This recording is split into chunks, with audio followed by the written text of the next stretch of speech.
you never know how the stories you tell and how the stories you ask to hear are going to impact somebody, years down the line, or in a secondary and tertiary way. And what I can tell you with Mark, I was 14. I mean, there was Yeah. nothing, and I was about as unassuming and underwhelming a kid as you could possibly imagine. I probably weighed 85 pounds soaking wet, and at that time in my life, a very awkward time in my life at 14, and this, where most of the kids in that town were big corn-fed logging boys, and Yeah. I really struggled to fit in, man. And even when I decided to do the special forces thing in high school, I would train for it and do the best. People, my nickname in that town was Rambo because I was so the opposite of it. Yeah. I literally looked like this just scrawny runt. But Mark never saw that. He Yeah. never, whenever he talked to me like he was talking to a peer.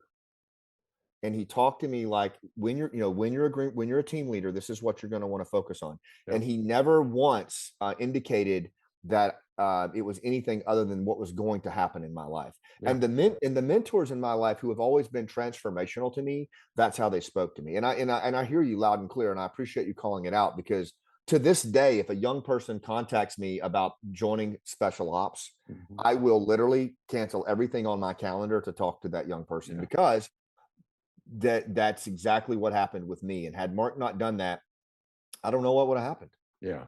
And it permeates. It It does. permeates in everything you're about. Yeah.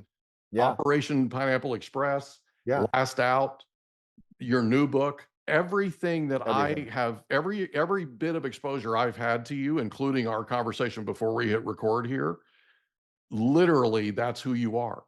That's Yeah. who you are. And it's Yeah. awesome, man. It's There's awesome. a there's a rule in storytelling in the hero's journey when you write your story, that in almost every hero's journey framework, there's always a guide who shows up, an Obi-Wan Kenobi. Yeah.